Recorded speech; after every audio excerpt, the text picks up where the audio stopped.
Hello, everyone, and welcome to a brand new episode of the Constructed Criticism Podcast. I'm your host, Heezy, and I'm joined by my co-host, Abe Stein. It's me, not Jerry Thompson, not Mason Clark. Brand new show, basically. I'm so glad you brought this up, because this intro, I have this whole intro planned out, Abe, and I just want to give some special shout-outs.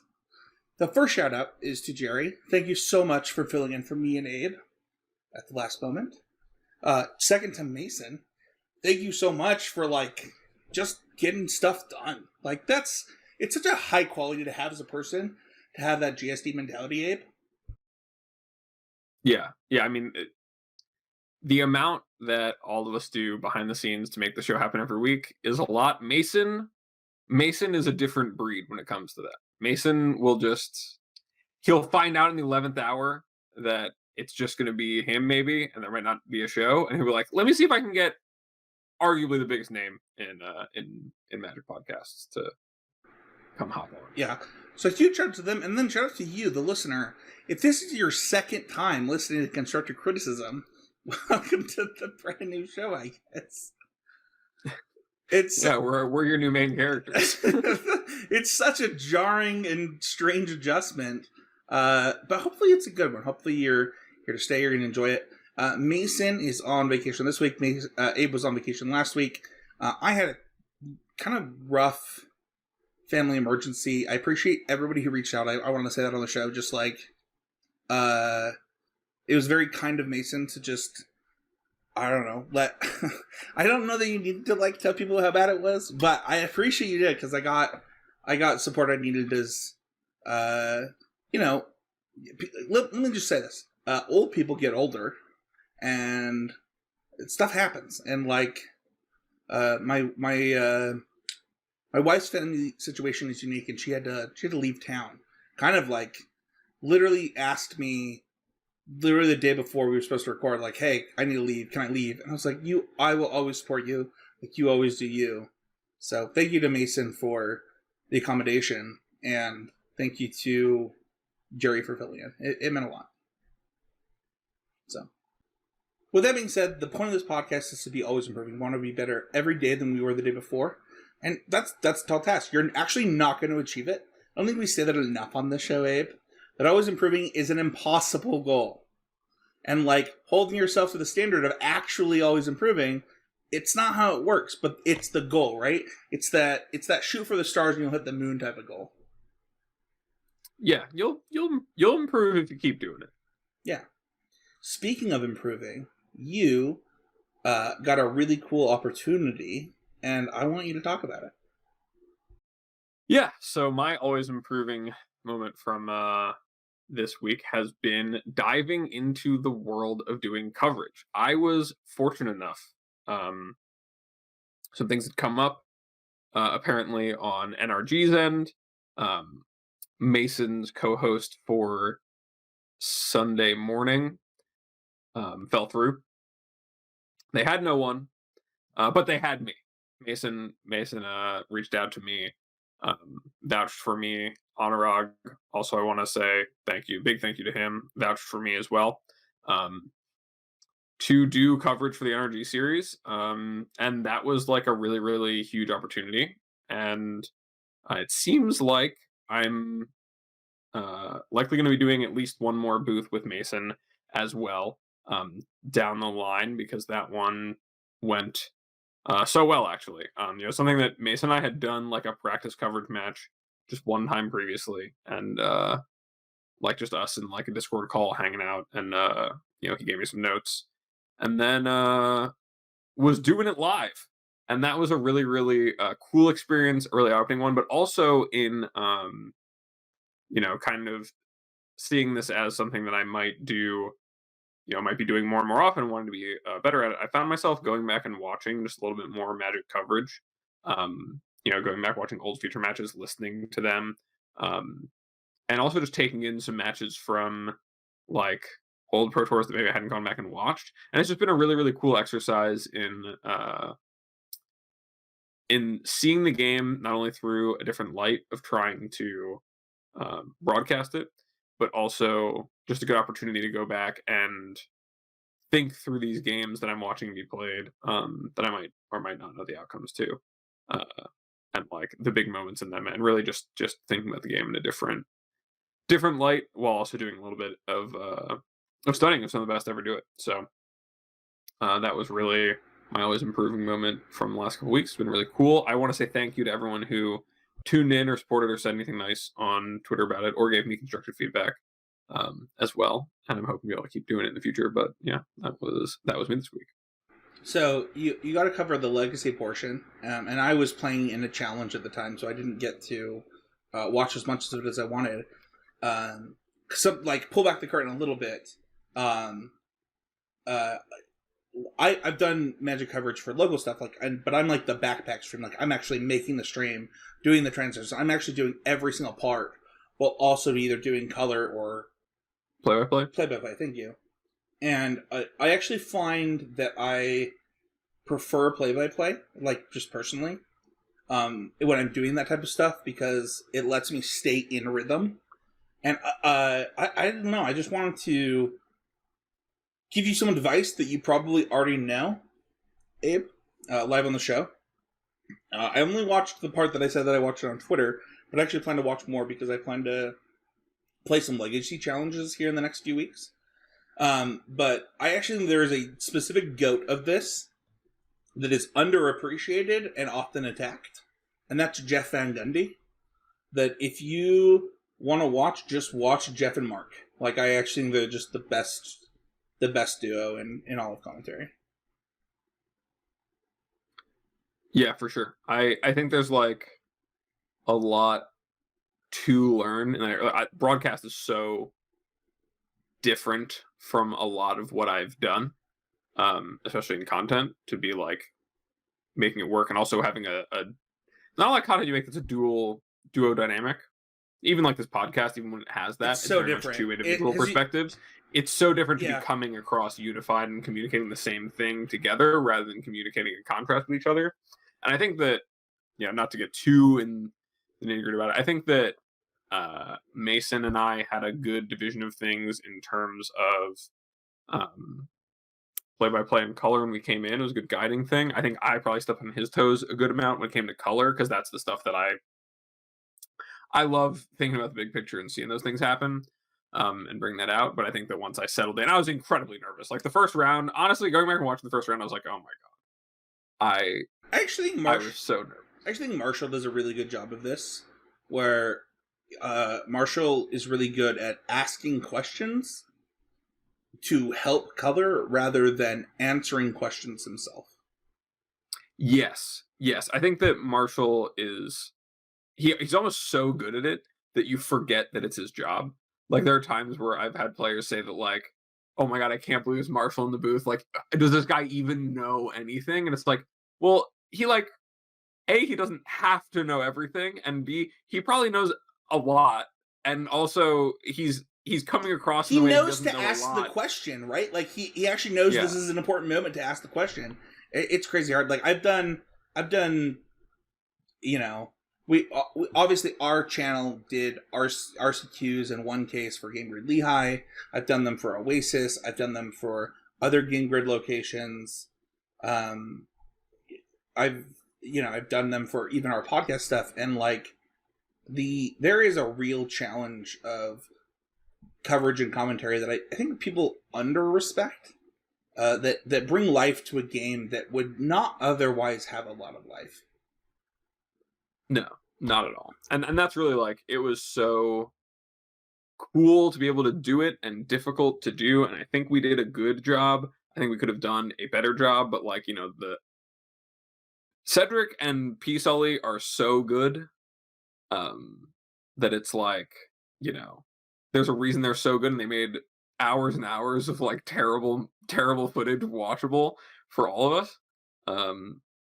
And I don't think me and Mason are quite there, but it was definitely very watchable coverage. I think we were having a good time, and even by like round 4 or 5, once I had really settled in and he had really settled in, we are kind of cruising. I think we made some really good commentary, and the matches were good enough to be watchable and entertaining, and that's all you can really ask for. It's it's a pursuit. It's one I'm excited to be getting more into and improving at as time goes on, because obviously I do want to keep leveraging that opportunity to be a part of something I hold so dear in live tournament Magic and coverage, something that really got me involved in the game. Um, but enough waxing poetic about Magic coverage, Spencer. What did you do to improve this week? So I think this needs to be prefaced. Abe, would you describe me as a pioneer player who hates Arena and Standard? No. Would you describe that as me like that at all? I would describe you as an Arena player who enjoys Standard. Oh, so, weird. That is not what Twitter said when I was really upset this week. I don't even know if it's this week. It's because I took the week off. But, man, this is really hard because I'm not this type of person on the podcast, but I actually think it needs to be said. Abe, you let me know if it needs to be edited out. But I uninstalled Arena. It is not on my computer anymore. I was really, really upset by the Explorer anthologies. Pioneer is one of my favorite formats. It could easily be the most popular format in Magic if supported correctly. And I honestly, I was pretty close, like, when they spoiled the shield. Like, I was like, what is happening right now? You get all the charms. Gruul Charm, great addition. I won't pretend that Gruul Charm isn't a thing that people are playing. But I was really upset. And as somebody who has defended Arena, had made an entire podcast about Arena and Arena Mythicast, has supported Standard, supported... I mean, like, even on this podcast, Yeoman 5 said it best in Discord. It's like, I said, this is what I was called, and Yeoman goes, I don't believe you. Like, if anyone has listened to you talk, Spencer, that's not true. And I just posted the screenshot, and I was like, I uninstalled it. I will not pay another $1. And I want to talk about a couple of things. One, isn't always improving for me. I've been spending too much money on Magic, and I will be really transparent about what I spent, and I've never done this on this podcast. I buy every single pass, and I buy the complete bundle. So I pay the whole bundle every set. And that's about how much I pay on Arena. I do it for a couple of reasons. One, I like the cosmetics on Arena. It makes me happy, and so they're worth it to me. But they have not been worth it lately, and it's been another thing that's really been upsetting me. You get less and less for more and more time. And then two, like, I also have a Mana Trader subscription while we are sponsored by Pure MTGO. And, well, I don't know. I don't know what to say other than, like, I do it so that I can do this podcast, right? Like, I spend that $100 a set. It's like, to me, it's like if I was going to buy a paper booster box, and I just don't need to own paper cards. Like, that hasn't been a thing I needed, so I spend it digitally instead. But kind of looking back on my Arena stuff, it's been a huge problem. And so for me, my always improving moment, outside of, like, finally making the decision to say, I'm not going to do this anymore, you're not going to get my money, and not only will you not get my money, I don't actually need to play this client to play Standard, Pioneer, and Modern.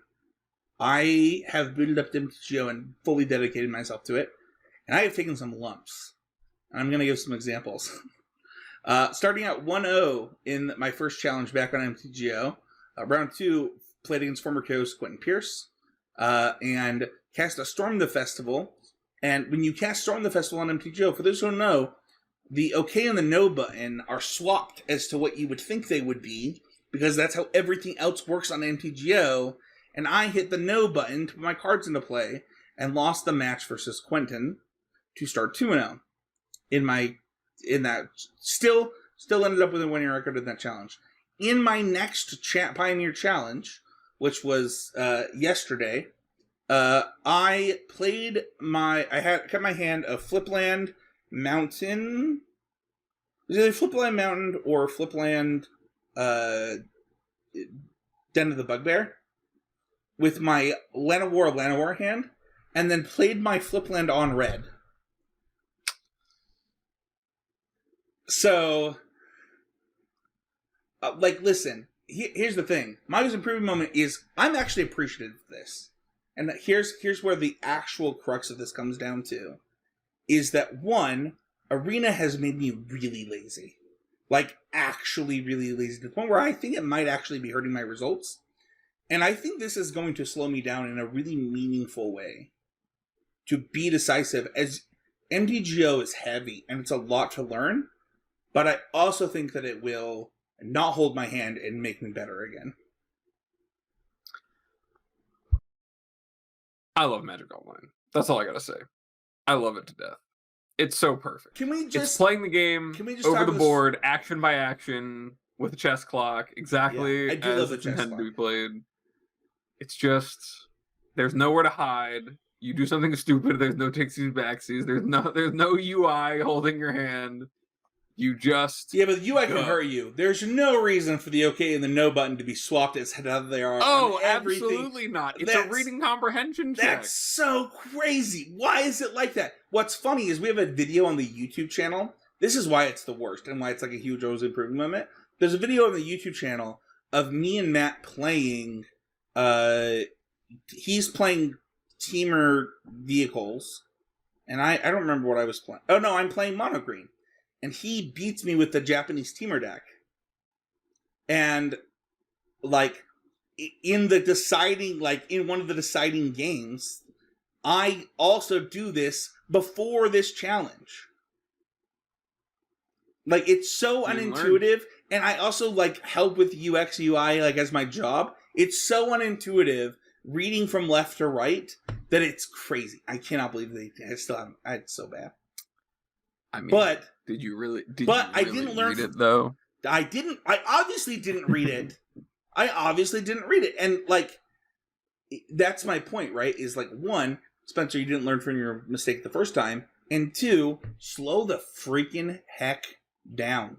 It is a you have the time you have allotted. You do not get bonus points for winning the match with 10 extra minutes. No, there's no rope. There's no time. There's no banking timeouts. You take the time you need when you need it, and if you run out, you run out. Magic Online's so great. This is just, you know what? I think Magic Arena is going to be a perfect platform in like 3 or 4 years when all the cards are there. Until then, the way that all the cards are getting implemented on there can take it or leave it. But until then, and even beyond then, you should leave it. There's something about Magic Online that is just... There's just something about Magic Online that you can't replace. There's no existing without it. So I'm glad to hear that you're back in the streets and you're going to take the opportunity to sharpen up with it. Yeah, I got a couple. Highly recommend. Got a couple 3-2s in leagues. Very much losing to myself. Magic Online is so different. It is like, I won't get into this. Playing at the hardest LGS in the world with sometimes your hands run backwards. Anyway. I like that you said a reading comprehension test. It's like, and then you're like, did you read it? What's so funny about that is the Japanese cards discourse in Twitter. It's like, you guys don't read your cards anyway. Don't act like you care if they're Japanese. No Magic player's ever read a card all the way through. It's never happened. Just don't even.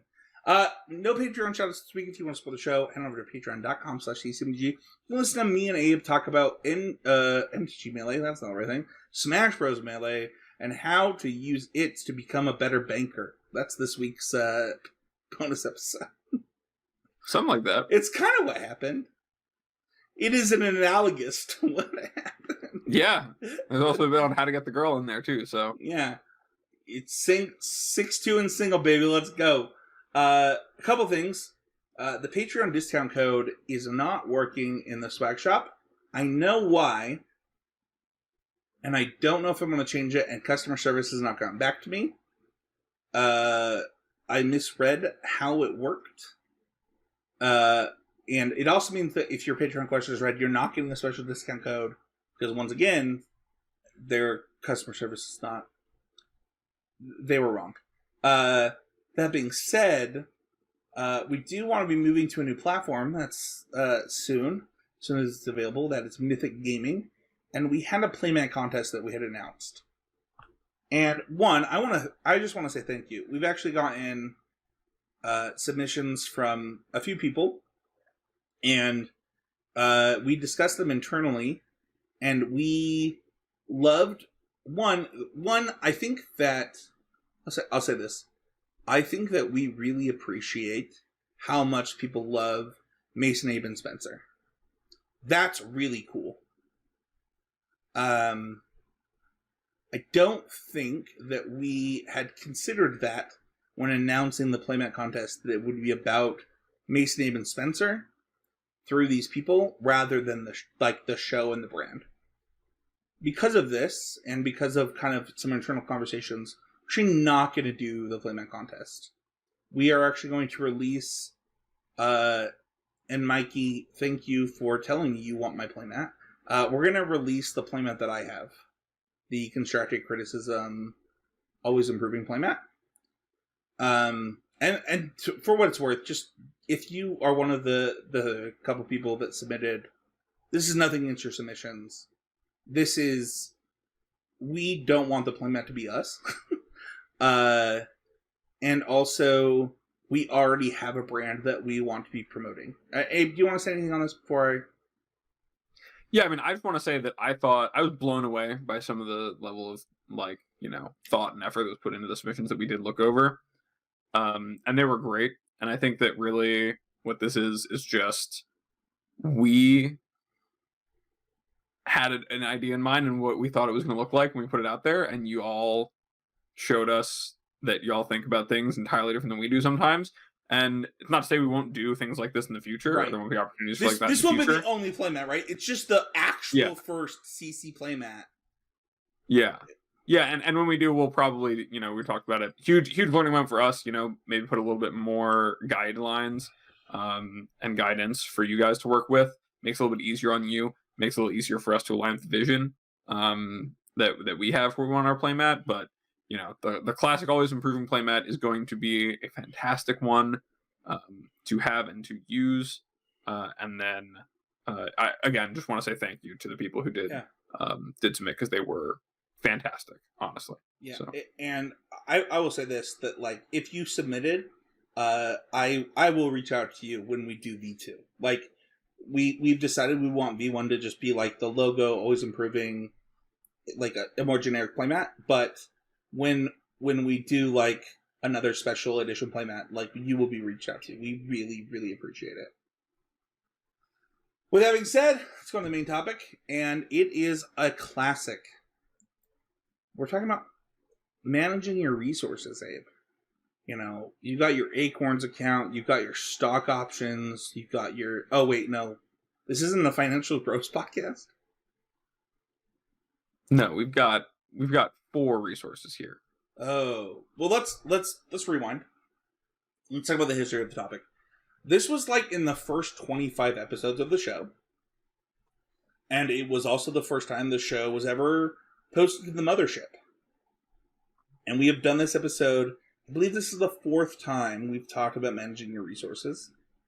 And all of them have been with new hosts. It was me, Matt, and Casey. It was me and Michael. It was me, Seth, and John. And now it's me and Abe. And what I really like about each of these episodes is that each host has brought their own perspective to the topic, because this is literally what the game of Magic is about. Is a game of exchanging your resources to get you to the point where you win the game. Abe, today we're going to talk about 4 specific resources you have, and I would like you to tell the listeners what those are. Yeah, so those 4 resources are cards, life, mana, and time. And I say them in those order because specifically time, sometimes referred to as tempo, sometimes referred to as turns.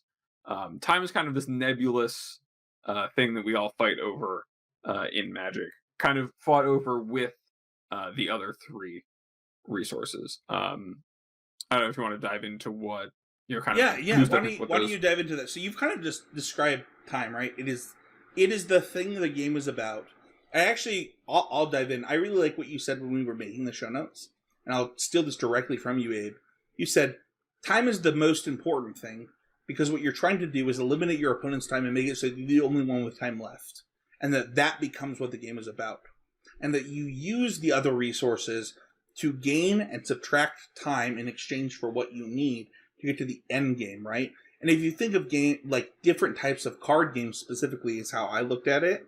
Is that's true, right? Like you only have so much time, and you're exchanging resources. So at the end of that time, you end up with the resources that matter the most. Yeah, yeah, that's it's just true. When you win the game, your opponent is out of time. So, um, going into those resources, we've got cards, and this is this is the classic card advantage. This is you've got just more. You've drawn more cards. You have access to more pieces of cardboard than your opponent, or more pieces of cardboard in general. You get one card every turn, but you can also cast some divinations, maybe some ancestral recalls if you're really lucky. Can I interrupt on some of And these and talk about them with you? yeah, sure. Um, so this is one that I wanted to change because we've changed time to time. I think turns could have been a thing. I think tempo could have been a thing. Cards is one that I wanted to change to cardboard. And the reason is because I think that Magic has evolved past the point where individual pieces of cardboard matter as far as like what's drawn out of your deck and played onto the battlefield. But there is a level of like, I don't know why this is coming to mind, but like Hunt Master of the Fells is like the card I'm thinking about, where it both produces and reduces your opponent's produces your own cardboard and reduces your opponent's cardboard every time it's flipped, right? And it made it a really powerful card in its time in Standard. It had its time in Modern. Like the only thing that it did was produce like literal resources. It produced life. It took away life. It produced cardboard. And it mattered how you used your mana in order to exchange those resources for another. And I'm kind of curious your thoughts on like how cardboard versus cards is a thing when you're thinking about this as a listener. Yeah, there's this old question that that Patrick Chapin kind of used to pose, which is like, how many cards is a raise the alarm worth? If you're paying one card and you're getting two 1/1s, how many cards are the two 1/1s worth? Like the card is obviously two pieces of cardboard you're putting into play for the one card. That's virtual card advantage, right? Your one card produces two pieces of cardboard. That's good. But what is the effectiveness of those two pieces of cardboard is really hard to score. I think more and more now, to your point, you see a card like Fable the Mirror Breaker, and that is just a lot of cardboard impact that you're getting out of one piece of cardboard. You're getting a 2/2 Goblin Shaman token that's worth like a card. You're getting virtual card advantage out of filtering your draw by two cards. The Saga itself, when it flips, is a card that generates even more card advantage virtually And on the cardboard. board. And we're not even talking about the man advantage and the actual cardboard from the treasure tokens. Yes. Yeah. So there are just more and more things that generate actual cardboard. Um Ultimately, I think it's still really important to make the distinction, um not only in terms of how much cardboard you're generating, but how much cardboard you have access to, like the cards you draw out of your deck. And probably, the biggest misconception people have about card advantage, uh often people think about the long game of, oh well, if I draw more cards, I have more resources, I do more things. But in the short term, card advantage is really good at giving you options. That's always how I thought about it, is that the more cards you see, the more options you have because you've seen more tools. And so ultimately, both are really important distinctions to make. And there are lots of cards that make more cardboard, and that does give you more options.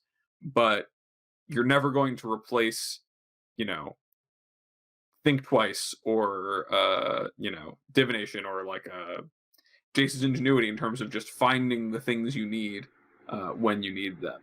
We're gonna talk By about just seeing more this cards. one a lot more because I have two specific decks that talk about cards Talk to me about life really quick. Yeah, so life is pretty self-explanatory. You start with 20 of it, and you lose when you have none of it. And so there's no extra points for winning at 20 life or at 50 life or anything like that. So it is the resource where only the last point matters, and as such, it is one of the first big lessons you learn as a competitive Magic player is to spend it. Is to not constantly defend it, but to pick and choose where it is you let some of it go. But it is just the resource of it is my life total. Either I'm choosing not to block a creature to take that damage, or I'm using that. Oh god, I'm gonna date myself. Using that underworld connections to draw that card and lose that life.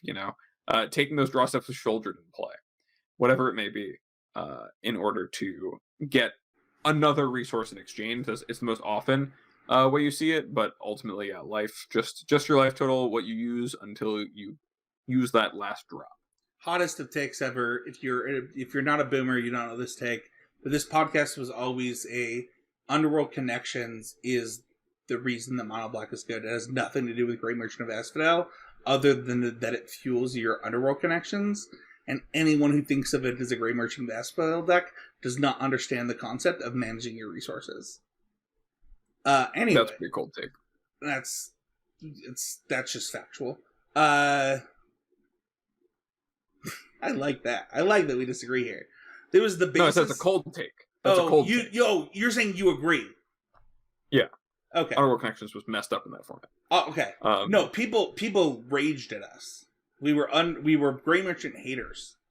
People love Grey Merchant Asphodel. I don't get it. That's not what this is about, though. No, but it is. That's one of the things I want to talk about. In you think about. We're going to talk about trading resources later in this episode. That's when I want people to remember. The last one is mana. Yeah, so mana is the resource we're probably all most familiar with, but that access to mana, either by putting lands in play or ramping with be it Llanowar Elves or Nykthoses, it allow you to use the cards having more cards allows you to have more opportunities to hit land drops, therefore giving you more mana.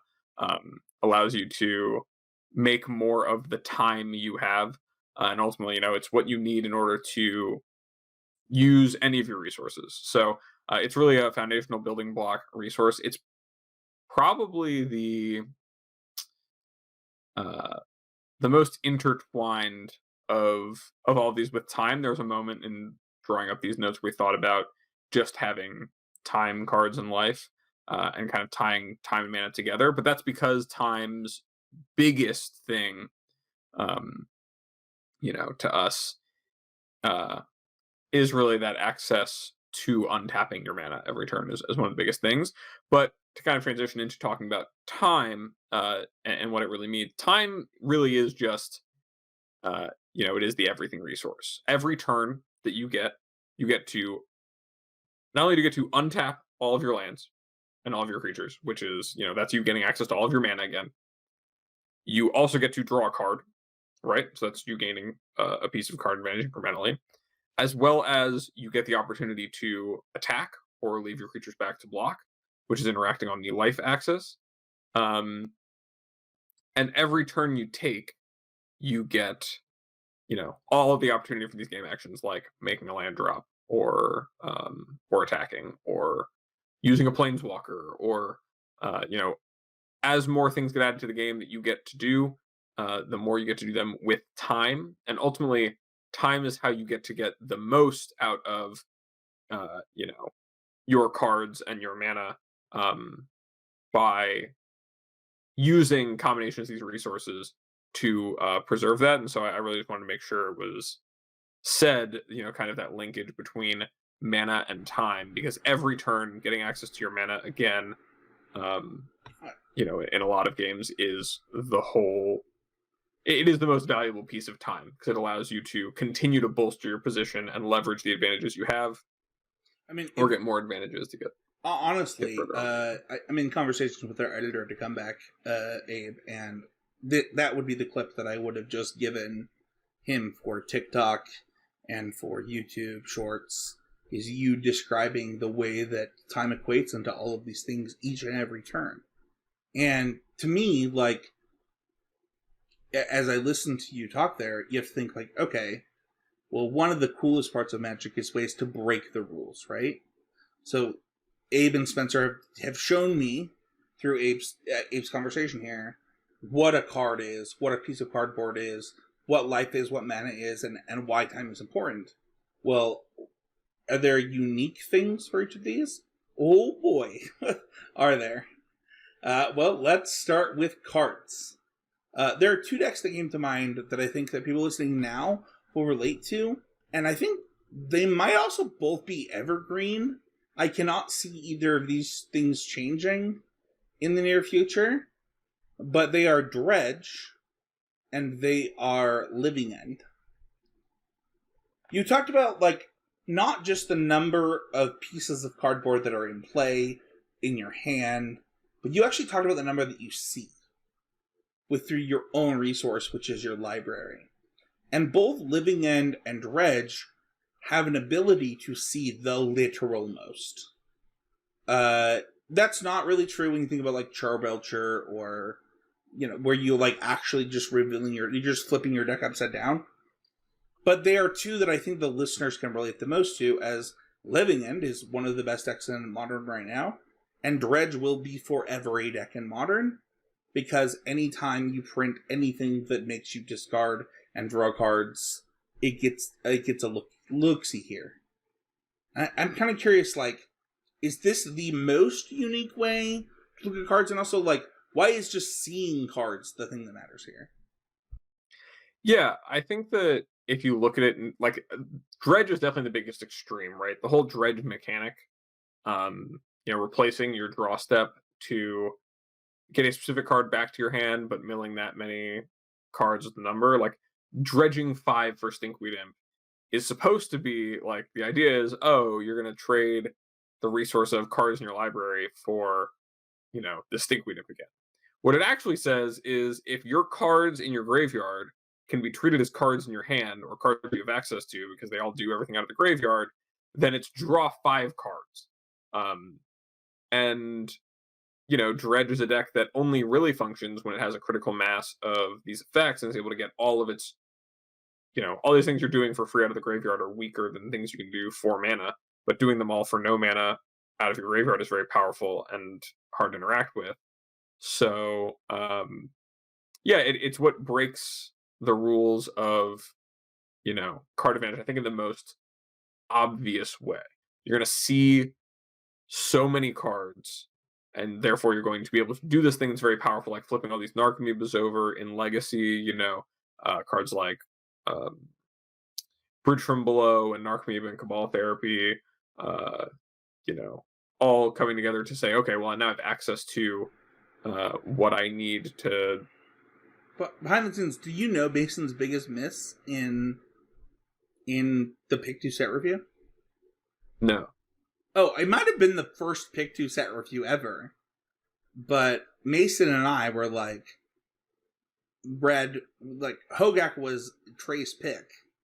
And Mason and I were like, I don't know. Like, I don't know if this is, like, even, like, a thing. Like, what's the best that you get? You get, like, this big guy that just dies to Doomblade or whatever. Obviously not Doomblade. But just gets passed. Yeah. Obviously. Back then, yeah. No, I think that's true. What's so funny about this is, like, I mentioned 2 Modern decks, but this has actually happened in Standard, right? Like, there was a Standard, cycling deck that literally just did this exact thing, right? It just wanted to see the most pieces of cardboard for the got to its win condition and then cast its win condition. And what's funny is this is also kind of how, like, decks like Storm or, like, a lot of combo decks operate on this axis, where it's not like Dredge, right? Like, you're not seeing, like, 48 cards. You're seeing, 22 cards, but that's it. That's all you need to see. Right, and it's such overwhelming card advantage that you're able to, like, the amount of times when Pauper Storm was kind of broken before they banned stuff in it again. Like Galvanic Relay, it's a card that's even played in Legacy because you get to kind of cast multiple spells on this one turn and then you know, have access to all these cards on the following turn because seeing that many cards means you're going to find, when you draw that many of them, even on something like an ad nauseum, you're going to find the things you need because you're just drawing so many cards. And it's not just about, oh, well, I've drawn more cards than you. And so if I exchange resources one for one with you, if I, you know, fatal push your creature and then, Thoughtseize another thing. And then I have the last thing standing, which is Shieldred. It's a very traditional mid rangey way of doing things of, oh, I've gotten more cards than you because I got this exchange out of this Invoke Despair that got multiple of your resources for my one, and that's going to put me ahead. It can be that, but at its real extremes, and what illustrates it really clearly of the value of cards and selection is that the more cards you see, the more consistently you're going to be able to find the cards you need when you have them, and that is ultimately more important. We talk a lot in Magic about your opponent dying with cards in hand. It's so much more important to have card selection, to have access to the right card at the right time than it is to have access to all of your cards because ultimately you're going to need time to use all of them. It's good. It's too bad that Brainstorm is banned from the store. Gosh, I can't imagine what that would have been like. No, I want to talk about the next one, which is really interesting because I think that people love to dog on life as a resource, but like historically, I want to talk about two decks that I think that you're boomer enough to recognize the way that I'm boomer enough, Abe. And that is Soul Sisters and Martyr. As like two actual decks that were like, I don't need to gain infinite life. I just need to gain enough life that you don't matter. And the number of times people have tried to recreate that feeling is every time that every Life Gain card has ever been printed. But there is actually a critical mass where you can say, like, Soul Sisters in Standard, Soul Sisters for a little while in Modern, Martyr of Sands in Modern, Martyr of Sands in Standard. Like, there is actually a number where it becomes whatever. Like, go off, King. My guys are going to be 5/5s eventually. These Sarah Ascendants are going to kill you. What is the unique things that you can do with life? And I also want to call out another card before Stan that we'll circle back to, and that's actually Thragtusk. But I want to talk to you about that like uniqueness of Life Gain, and you can throw Angels into that if you want to, because I think that's something that maybe the non-boomers will understand a little bit more. Yeah, I mean, the life does get a bad rap because one of the first things you learn in Magic is that, like, casting a card like Healing Salve or Revitalize is like not worth it. 3 life for a card is like not a great exchange, but there comes a time where you start to realize that especially recursive life gain or really life gain that buys you a lot of time, there's a certain amount of life that really feels like it does equate to a full turn, either a full turn of your opponent's 2 mana combat. 12. I'll give you 2 mana 12 life. Do you take it? Yeah, probably. I mean, 2 mana 7 life, it was like an uncommon back in the day that people would like think hard about playing. Right. You tack life gain on, like, that's I think what you're getting to with Thragtusk. You tack life gain onto bodies, and it suddenly becomes a big problem when it's the right thing. Like an Uro, for example, is like 3 life. Oh my gosh! Can and you the imagine card, if Ur didn't gain life? Holy! it would be like only one of the most messed up things in that era, instead of just like one of the top 3. It'd be one of the top 5. You know what I mean? But yeah, there's a certain amount where you're invalidating your opponent's combat, your opponent's way of reducing your time through your life total, you invalidate with your life total. And conversely, you can also use your life total to gain the other cards. A card that has since kind of aged out, but is still often talked about, is Dark Confidant. That's a card that explicitly every turn allows you to be trading your life total for cards. Now, it's an indeterminate amount of life for one card, based on the mana value of the card that you reveal, but you're making that exchange consistently, and if you have ways to recoup that life loss, or that you're going to outrace your own expenditure because your deck's really efficient, then it's worth it, right? Because having access to those cards, having access to the right options, having access to all your resources, that ultimately plays out. But yeah, even as recent as like, I remember calling it putting people in the lock when I would play Urza, and the games would get kind of long and grindy. But I would have made so many food tokens with my Gilded Goose. Like you have like 10 food tokens sitting around, and This those games actually would go happens a super ton long. in Limited. Like, I actually have had this happen in Lord of the Rings. I know that food's bad in Lord of the Rings, so, like, don't at me. But, like, the number of times where, regardless of what you played, like, you've made so many food tokens that it's like, I don't have the cards left in my deck to deal this much damage, and my opponent probably knows that, and I'm down on cards, so now the game's over. And they have the inevitability that I cannot beat. Yeah, I remember getting to a certain stage in like the Urza versus humans matchup where like I get the board stabilized and they'd be like, okay, they're gonna cast like what, a Mantis Rider? I'm making a food every turn and I'm cracking it because I'm kind of waiting to draw that next. Like I'm still kind of like waiting to be able to spin my Urza or do whatever it is. But I'm gonna have so much time because they're only dealing small chunks of damage. And I'm gaining that back. I've invalidated their things. So especially when it comes to recursive life gain, that can be really exchanged for cards in a way that's you're gaining life and gaining cards because you're gaining time, gaining draw steps. But it works the other way too, right? We're talking about other underworld connections before. Phyrexian Arena is a card people have thrown around before, um, of just a way that You're you're losing life and drawing cards in a very direct exchange. you're getting into a later topic, which I think is like trading this resource. But I actually think there are ways that like this resource wins the game, right? Like I think about like Kitchen Things combo, where it's like, listen, like I'm at infinite life, like I'm at 3 trillion. And I can be at 17 trillion next turn if you want me to be.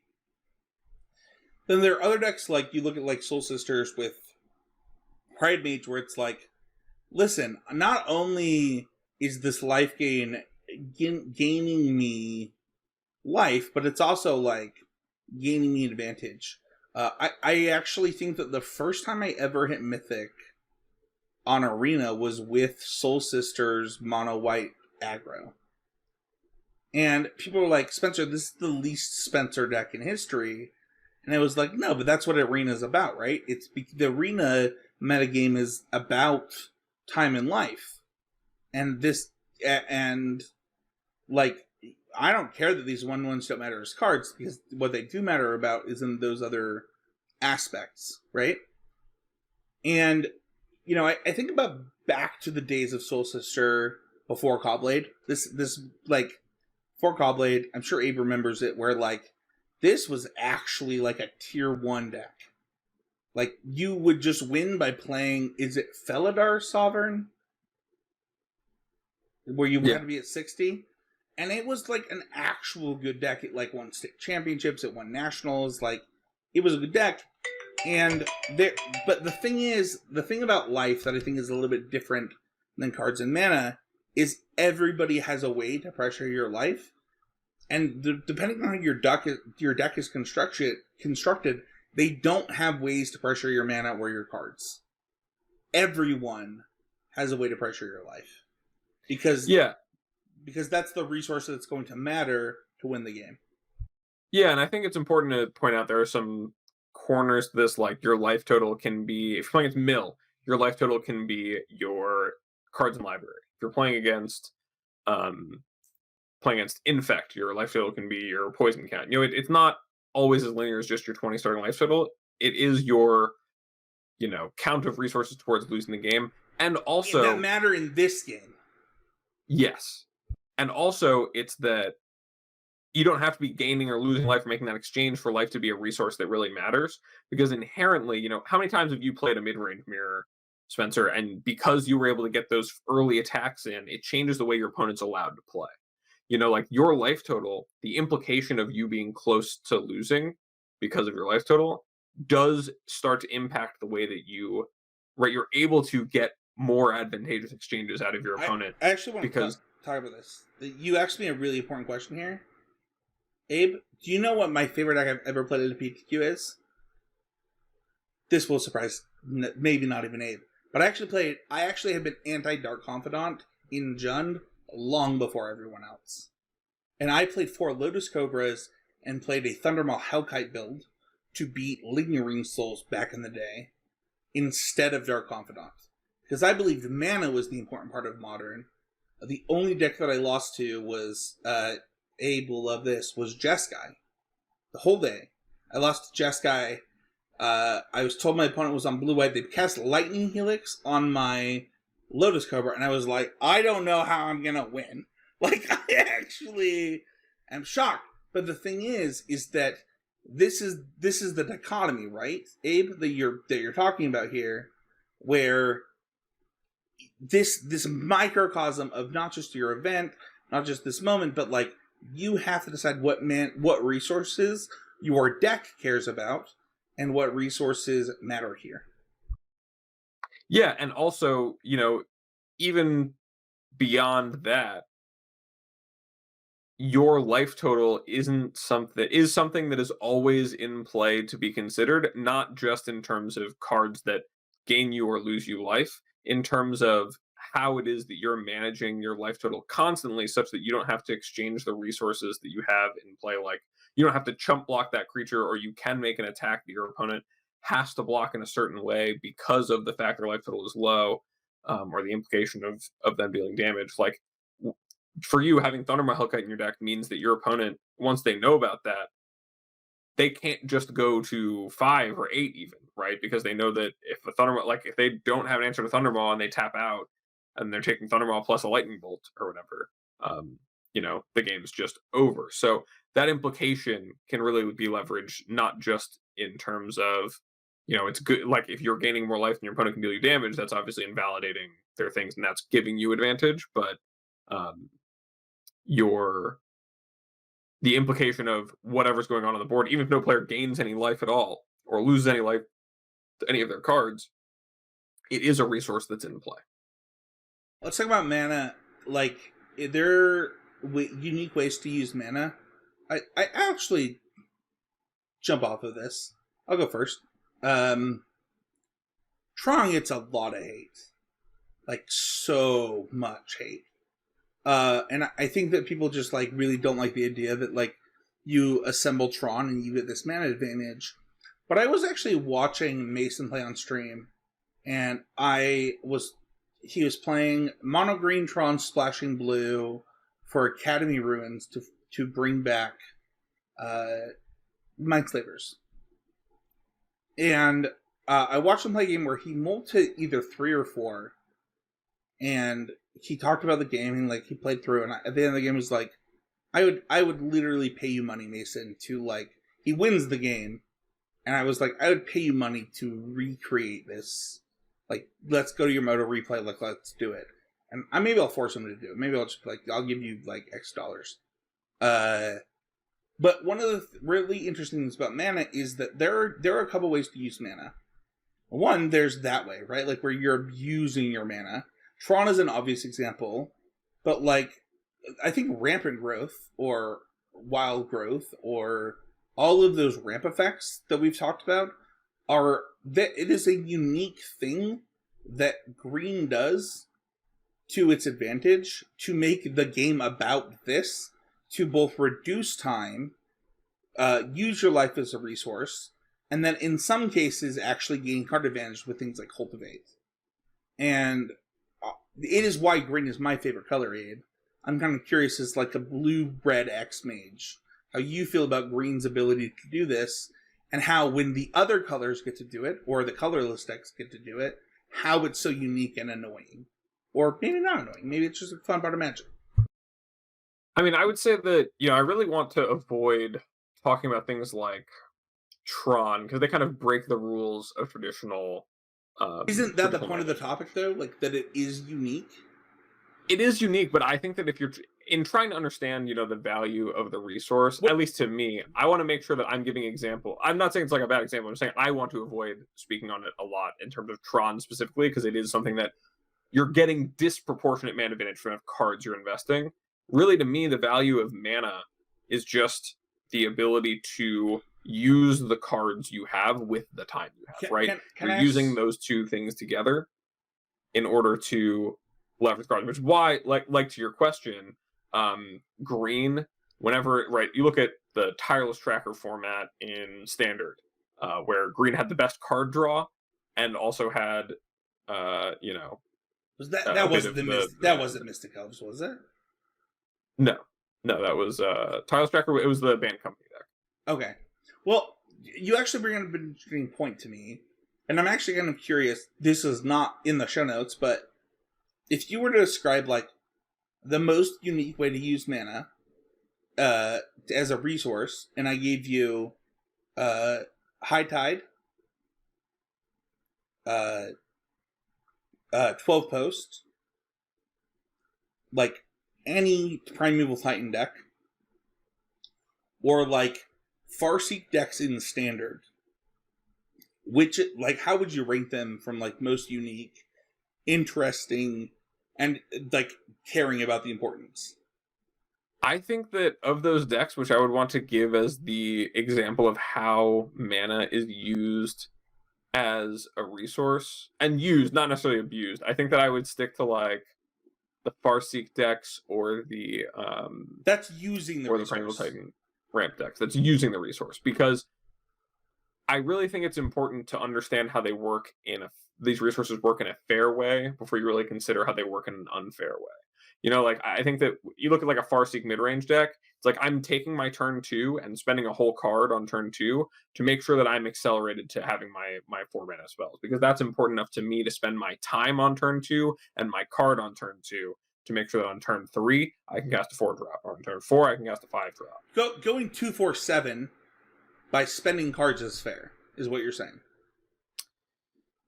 Yes, I think that when you're making exchanges of your cards directly for mana 1 for 1, it's a really good illustration of the power of that mana advantage, because when you then look at what makes the Primeval Titan ramp decks, right, those Wolf Run ramp, those Valakut ramp decks so powerful, is that ultimately the cards they were casting at the top end, like in Wolf Run ramp, it netted you ways to spend the mana, right? That's why like a card like Harmonize is so constantly present in like vintage cubes, because that's the cube where you have most access to ways to break it on mana.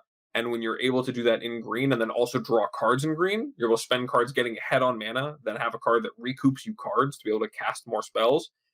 That is a very dangerous combination when you have access to both mana and cards, because then all of your time is well spent.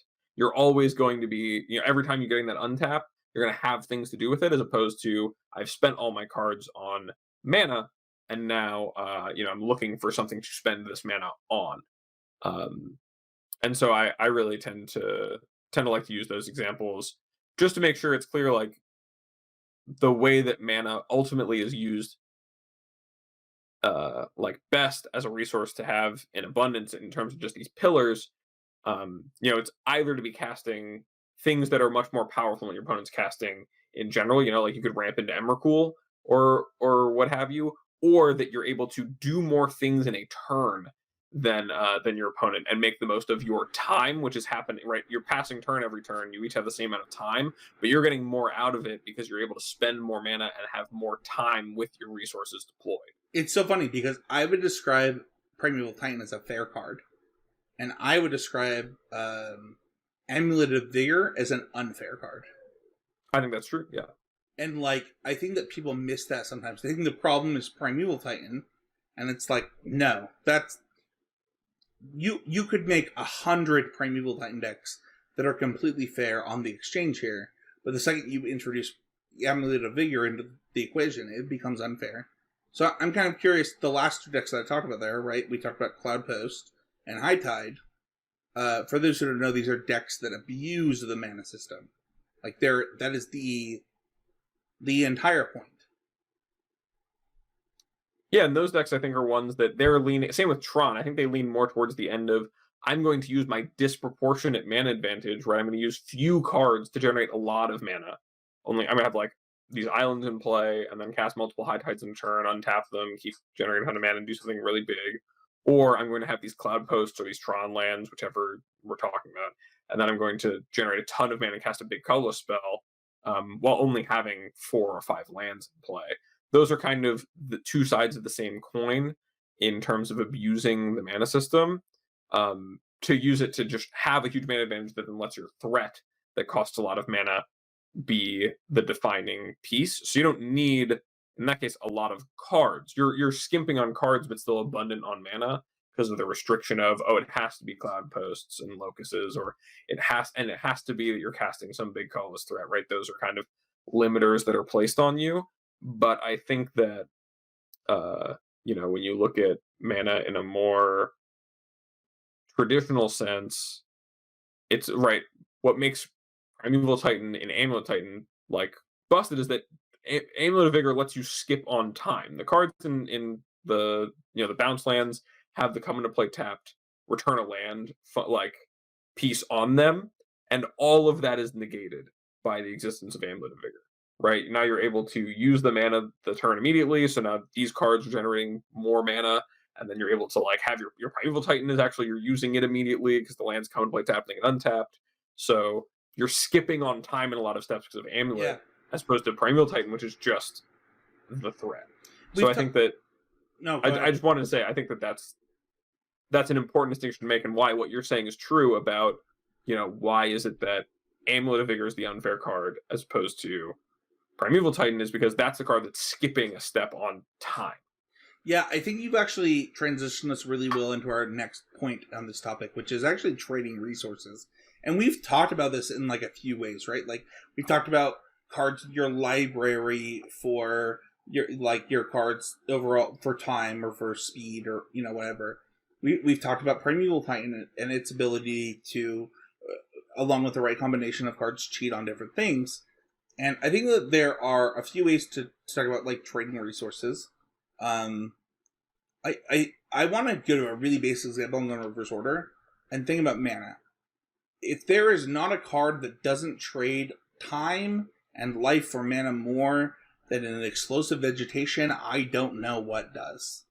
But that card constantly sees standard play, and I think that like that is a basis in which I understand this concept. Like I was always anti this card as like a ramp player. People might be surprised to hear that, but I always was like, no, like I'm going to take 7 here. I'm never trading 7 life for 2 lands.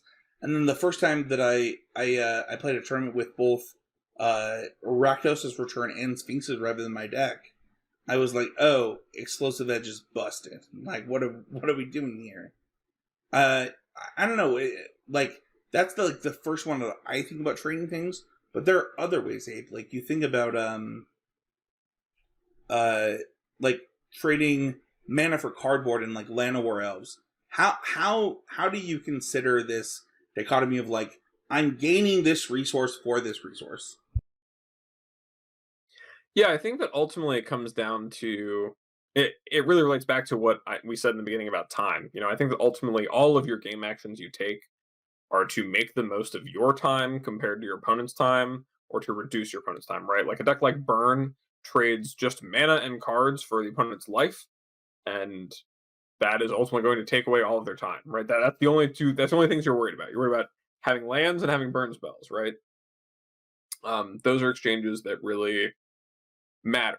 And really, you can combine, I mean, all of these resources in tandem exchange for each other when you're playing a game, right? You're using your mana and your cards to, uh, you know, pressure your opponent's life total or be able to defend your own. Um, you're using your time and your life in order to uh, have more draw steps, or spend that time casting a spell that's going to draw you cards instead of interacting with the board. All of these are exchanges that are made just on your end, let alone that you might make decisions in the game to exchange cards you have. Right, you might make an attack where you lose an attacker, attack all out into your opponent's blockers, so you lose a creature or two, but you deal more damage because pressuring your opponent's life total is more important. Or I know playing a mono green mirror at the RC, there was a really interesting moment where my opponent didn't attack. And had they, I might have had to block with Llanowar Elves. And that ultimately, them not making that attack, put me in a position where I had 1 more mana, actually 2 more mana given the Devotion Pip, on the following turn to use to flashback Storm the Festivals and use my Karns and stuff. And it could have been really pivotal and something I was making sure to get the most out of. was getting those attacks that might force that chump block, might force the reduction of devotion on my opponent's side, or just loss of a raw mana source. And that's all in relation to the exchange between, is my opponent's life more important, or their planeswalker more important, or their mana more important. Um, and so all of these exchanges happen all the time, and whatever resource is most important to you winning, um, you need to make sure that you're doing what you can for. If you're choked on mana, then it's going to matter a lot more to you that you have more mana sources to use the cards you have before you run out of time than it is going to be for you to like just keep drawing more cards to use on days that will never come. Or conversely, if your opponent is choked on mana, you might want to just try to end the game before they have mana, because you know that they're going to be slow to develop. And it's multiple of these different trade-offs. You just think of, what is your goal? What is the resource that you're thinking the most about? I think that you can make a lot of headway by thinking about that first, and thinking about how you can use the other resources you have in order to either gain more or for yourself of something, or reduce it for your opponent. This is actually something we talked about in our bonus episode that'll be posted along with this, where we talked about like understanding what the game is about and understanding what your opponent thinks the game is about, and then crafting a game that gives you the advantage in that moment, right? And trading resources, whether it's trading your resource for their resource, or trading your own resources for different resources, is really important in this equation. And I think, Abe, you described that really well in like multiple situations, but kind of contextually, if you look at it through this lens of like mana, life, cards, and time, and understanding like what am I doing with this resource, and what is it gaining me, and what is it losing me? Because sometimes if you trade a card for mana, it means you're losing life. If you trade a card for life, it means you just spent that mana, right? And understanding that equation will help you understand like what is the right play in this turn.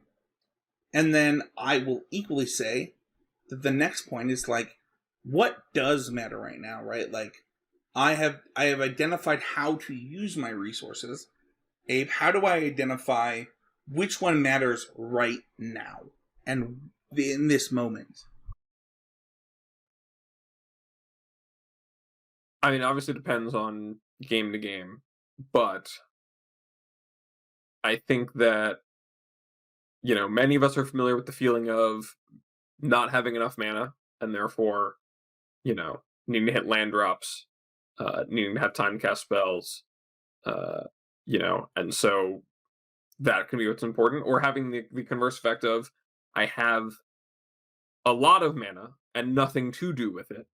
And in both cases, kind of why time ultimately is the most important resource is that when games go like this, in either sense, what you need is time. And I think that evaluating how important time is generally going to be, like, is time on your side or your opponent's side, is really the question that dictates, like, a resource that's always going to matter, is what dictates for me a lot of my decision making. And then figuring out what resources you have and how you can leverage them, either their abundance or your opponent's scarcity of them, to advance the game in your favor.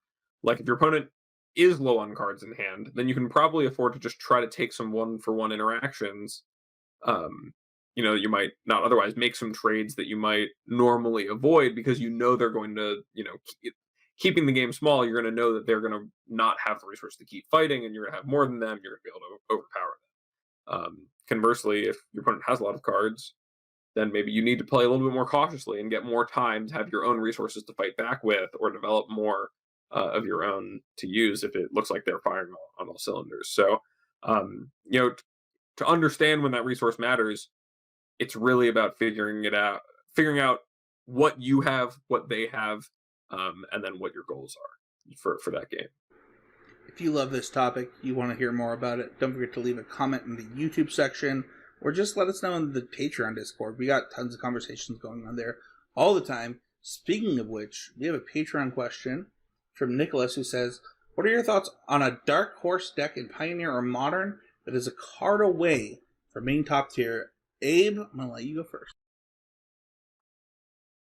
This is a tough question. I think that in Pioneer, I don't want to touch Modern because I think that there's enough going on there that's made it so that there's decks that are just top tier, um, and cards that are impact that format pretty disproportionately. But I think in Pioneer, um, the like Fires decks are like a card away. That was going to be I'm my not sure answer. what I'm going to have to change my answer now, but I agree with you. I think that like they're going to win so many RCQs. Keep going, but like they're so good. Yeah, and I think we've already kind of seen that occur where like Enigmatic Incarnation was this kind of like very, very fringe strategy that like was able to outgrind Rakdos in some spots and therefore had some utility. And then Leyline Binding got printed and it made it so the deck had an entirely different angle while also having another piece of early interaction that was really good. And I think that just more things like that coming about um can really help that deck. That's one where it's always close.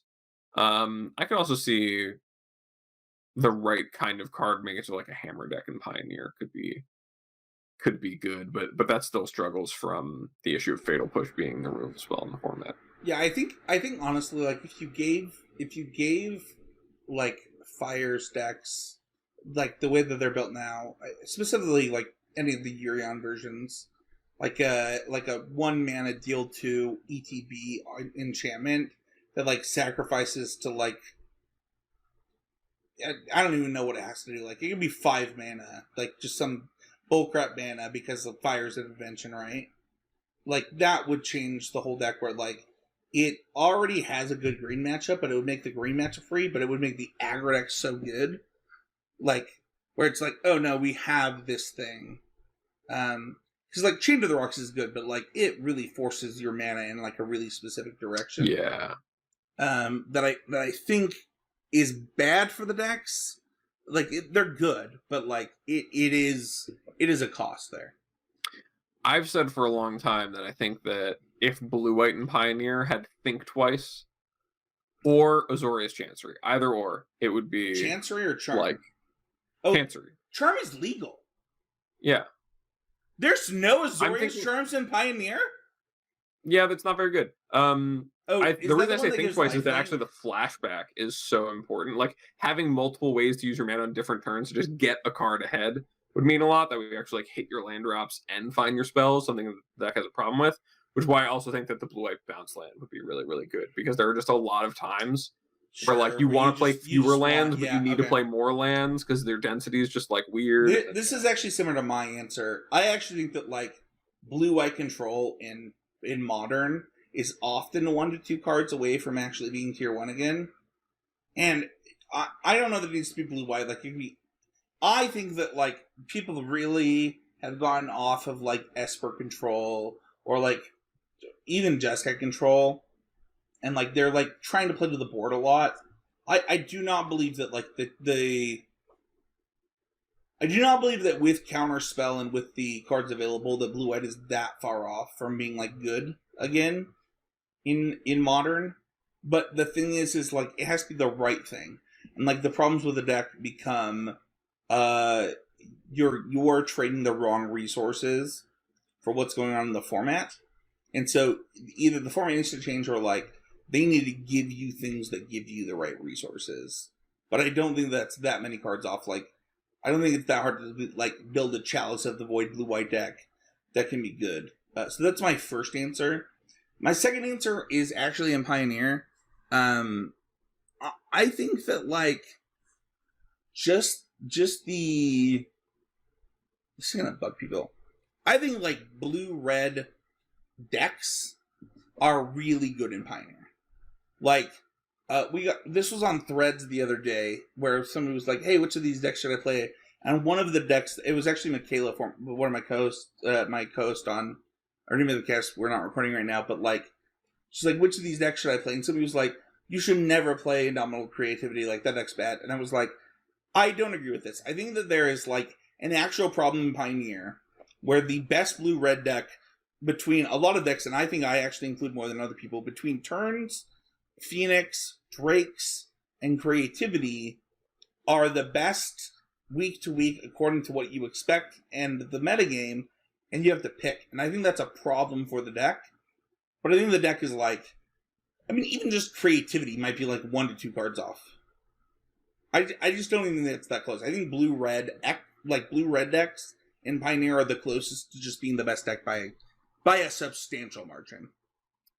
Yeah, I mean, you remember when they had Expressive Iteration and they just were the best decks by a substantial margin? Dude, I actually don't even like that banning. The worst part is, like, that deck got banned because of prowess. Well, I'm just saying that, like, the shell is so good that it really didn't take one card. I know, but, like... And then they took that card away, and now it's like, okay, we can chill. They're just really good, and you have to pick them, like, week to week. Yeah. I'm just saying that it's a perfect example. But blue-red decks are exactly one card away. They are 1 card away. And also, like, stop not playing, what's the learn card that's the blue 2 learn? Divide by 0? Remand? What? The remand one. What is that one? Divide by 0? Divide by 0. You should be playing that in your stinking Torrential Gearhulk decks. Everyone who's not playing that, you're weird. Like, it's so good in that deck. It's so good against green. It makes that matchup free. That matchup's, like, not that good otherwise. It's, like, free when you play that card. Alright. The last one I just want to mention is our YouTube comment. Pello177 says, wow, really impressed by the quality of his answers. Really insightful on our episode with Nathan. These are the type of YouTube comments I really like, Abe, where they are, like, thanking our guest or giving insight into, like, oh, this is really helpful. We've spoken in ad nauseum about Abe, but, like, I'm so glad that, like, even, what is it, like a month out, somebody's still saying this about this episode. Yeah, I mean, you know, we make a lot of timeless content here, so you should feel free to listen to it at any time. I love the self-promotion. You can join the conversation by joining the Patreon Discord by becoming a patron of $5 or more. We have a public Discord for all of Heezy media. That's Need to Nerd, Drafting Archetypes, and my stream, and whoever else wants to be involved if they're one of the creators here, as well as Need to Nerd and Smash Through. We've got the YouTube comments. It's a great way to get on the show. If you have a YouTube comment that we're like, yeah, we want to talk about that. I think that Nathan was such a good episode. I just wanted to remind people to go listen to that. That was insane.